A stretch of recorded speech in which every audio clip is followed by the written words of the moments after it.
Hey, it's your girl KV checking in for Manifest Season 1, episodes 13 through 16, so the rest of Season 1. So it starts off with Zeke's story, and we're seeing him in the convenience shop, and he's, getting some pork rinds or whatever, and he sees a little flyer or a magazine. He sees a magazine about the plane, about Flight 828, and so that's how he got the picture of Michaela's, because he grabbed that magazine. Hey, it's your girl KV checking in for Manifest Season 1, episode 13 through 16, rest of the season. So we start off with Zeke's story, and he's in the convenience shop that, was on a little hike that he was going on, and he was trying to get some pork rinds. They ain't have none, but he sees the magazine about Flight 828. So that's the background on how he got the magazine, how he kept on just kind of willing himself to live with Michaela's picture, because that was something I was definitely wondering about when we got those little visions. So Ben and Grace decide that they're going to go on back to town. They got kids to take care of. And Michaela was like, well, I'm going to stay here. I feel like, I got Zeke's calling to find me, so we got to figure something out together. So they like, cool. And in the meantime, they got his bandages. They got Zeke's bandages so they can take to Sanvi to see if he has that same blood marker.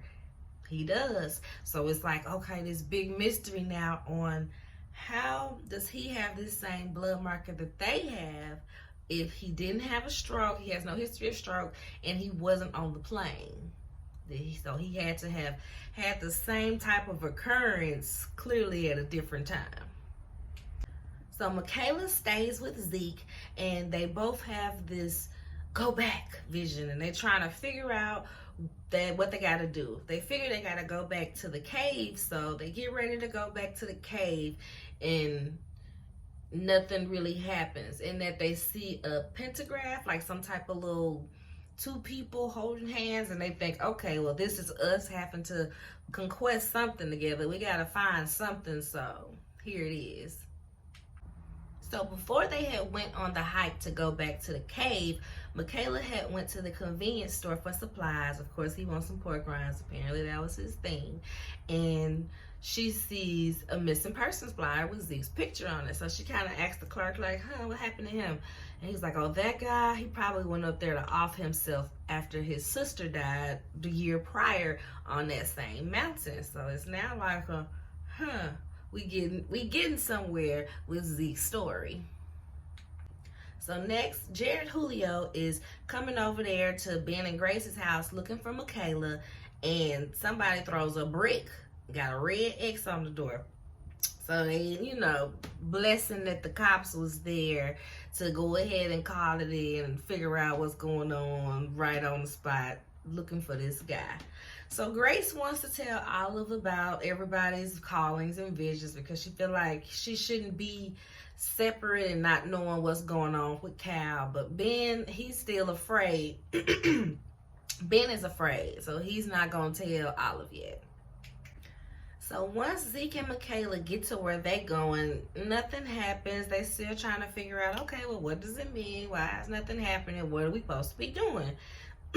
So then Zeke gets to talking about how, he was an alcoholic and his sister died, and he's like, oh, I killed my sister. And, it's starting to get creepy. We don't really know what's going on. But all in all, it ain't, they just kind of went on a hike together. Something happened to her. She passed away. And this bonds him and Michaela because of the accident where she was responsible for Evie's death. So they really kind of bond over this, and yeah. So as nothing is happening, they kind of realize, well, maybe you need to go back home with me so we can solve whatever vision we gonna solve, because it ain't happening here and I gotta get back to life. So Zeke is coming home with Michaela. That's that WPS right there. So next, they kind of have a suspect for who did the brick and the red X on the door, because there's this new website that's like an 828 hate website. So they're tracking that, and they're like, okay, it might be these people, and if it's not them, we know who it is. Jared Julio got somebody in there. They questioning him, and he's got Ben there, guessing, give him some information, see if he can help him out some more. Ben looks on the paper and gets the address of the guy and goes and harasses him, roughs him up a bit, and gets in trouble because it's like, okay, all of this is live stream. You in my shop harassing me. It was like an auto shop or something like that. So, yeah. So Ben is at home and he is talking to Olive. Olive is out there studying and he sees the peacock. The same peacock that he had in the vision when they were at the site where they had the passengers, where they were testing them. So he asked her about it and they started talking about different symbolism and what it may mean. And Olive is really, trying to find her way in everybody having these callings and whatnot. So at the end of the episode, Ben comes over. He's trying to clean the door. Grace comes out and help him. They have this moment and she's like, yo, we need you here. We're a family. Stuff is happening. Let's figure it out. Move back in. So Sanvi's finishing up at the lab and she gets outside of her lab door and see that it's a big red X on her lab door. So she's been targeted too. So that's how that episode ends.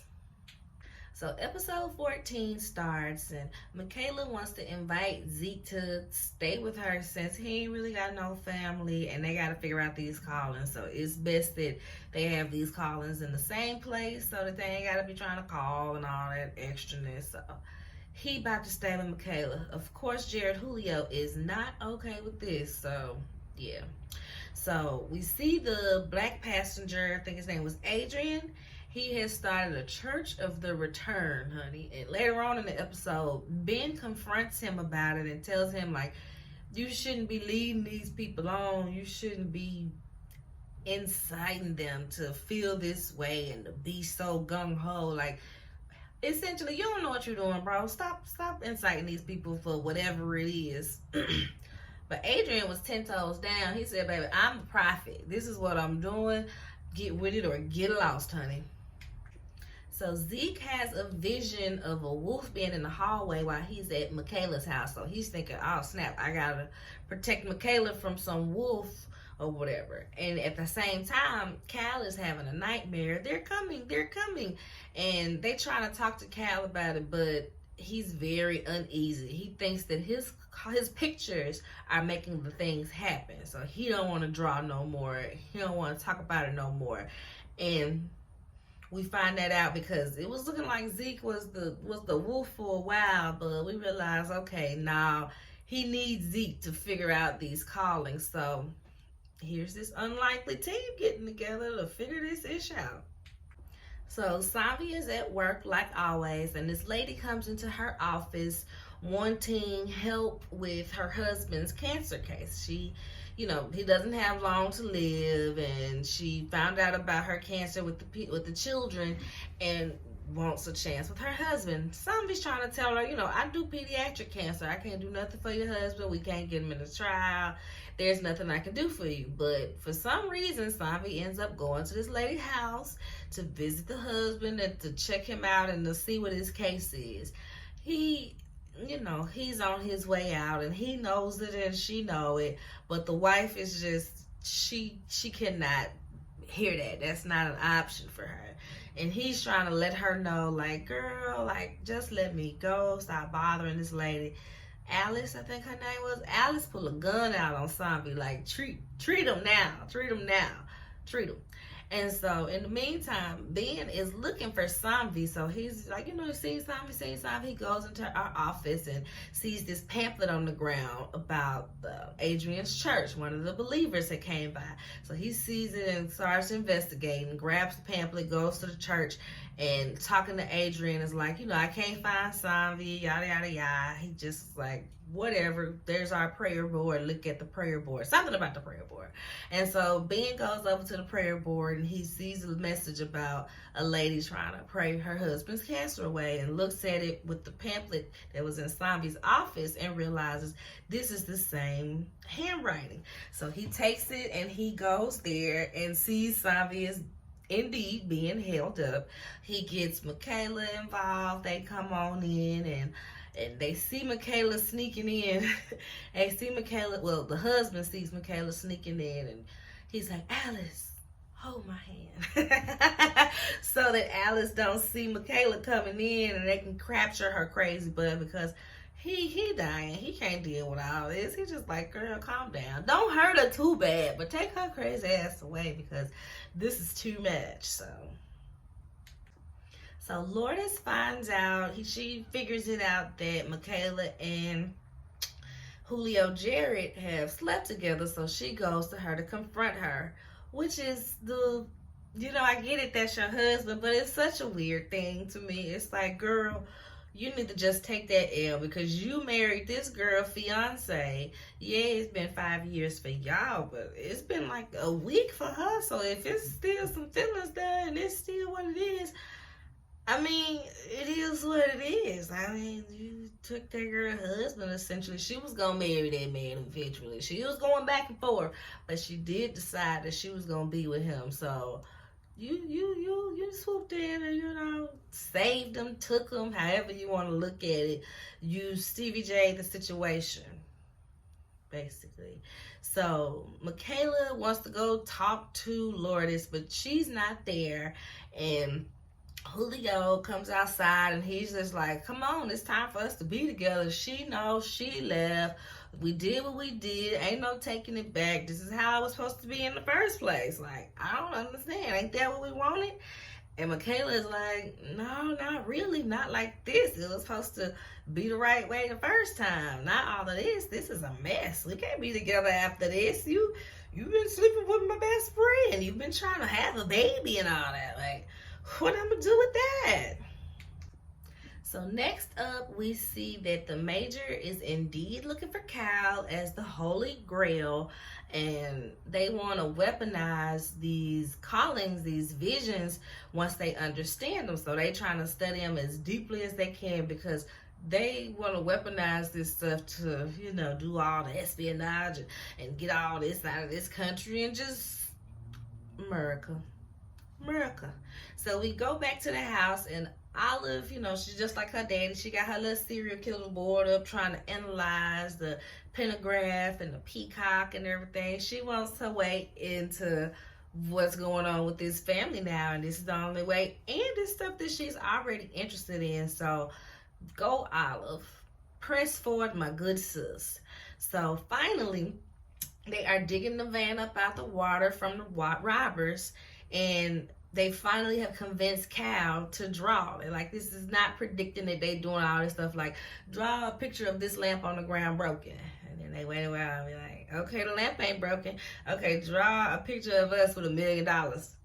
We ain't got no money. So clearly it's not your pictures causing things to happen. It's you knowing that it's going to happen, and this is how you tell us, is through your pictures. So he finally draws, and it's a picture of the wolf attacking Michaela, and this is happening at the same time they pulling the van out the water, and they open the door, and the guy in the driver's seat, his like body still got a little life in it, and it lunges out at Michaela, and episode goes off there. So episode 15, it opens up, like I said, the guy is lunging out at Michaela. They gotta get the paramedics out there, get them to a hospital. So Michaela's talking to the paramedics, and she convinces them to take him to Koch, or whatever the hospital name is, because they're going to take him somewhere else. But she's like, no, he's been underwater for so long. They don't have the hyperbaric chamber that he needs. Da, da, da, da. And the lady's just like, okay, reroute, we're going to take him to Koch. And then she's on the phone like, yes, Zombie, they bought it. So when he gets there, we need you to test his blood to see if he got the same marker that we got, and see if he got the same marker that Zeke got. So Michaela tells Julio about all of what's going on, about, okay, these people have returned in the same manner that, we did on the plane, just a different time frame, different circumstances. Of course, he's like, girl, you crazy, but it is what it is. They at the hospital waiting on the guy to wake up, trying to investigate him. Of course, he's cuffed to the bed and everything. And Julio Jared, he is looking at Zeke like, you really finna let this guy stay with you? You don't even know this guy. He's a stranger. You found him in the mountains. Like, girl, what? And he's talking to him like, I need to talk to you later. Trying to, puff his chest up at Zeke like, this was my lady at some point, essentially, and I'm gonna always make sure she good. So they trying to sit back and he trying to piss on the tree, basically. Let Zeke know that's his territory. So the bank robber will be learning his name is Griffin, and he's waking up and having these visions and screaming about an explosion. It's an explosion. It's gonna kill everybody. And they're like, oh gosh, he's crazy. They sedate him, but Michaela is like trying to get them to stop because he's like, no, he's really seeing something. He's not crazy. So when he wakes up, Michaela doesn't question him. She doesn't, none of that. She just fails as a person and a cop in this moment because she tells this man everything, tells him about the visions. Other passengers are getting it too. We get them and we have to be called to solve stuff. And essentially he's like, that's good to know. That sounds like good information to keep me out of jail, huh? Michaela is distraught. She just could not even fathom the fact that this man would use the callings for bad, because everybody's been an up and up person thus far. So she is floored that she could be so dumb. As am I, Michaela. As am I. So now that he's in custody, he's trying to work out his deal. Michaela's trying to investigate him, but she needs the help of, the PI team at this point. I think of a name for them. The little home-based PI team. So she calls them like, look, I need you to do some digging because I don't have a whole lot of time and I need something on Griffin fast. So Olive gets on the computer. She's like, I'm a teenager. I know the internet. Olive gets on the computer like, so there's this thing called the Wayback Machine, and there was this site called MySpace. They was wrong for that because then I started feeling a little bit old. There's this thing called MySpace, and she finds some pictures or some messages from him and his brother, and she sees information about the foster home that they got. So it leads them to the old foster mom. Grace goes to see the foster mom, and she is like, Griffin, where you at? He ain't here, is he? Keep that crazy person away from everything you love and you own. That boy was crazy. He was crazy. This person was crazy. He been crazy ever since crazy been crazy.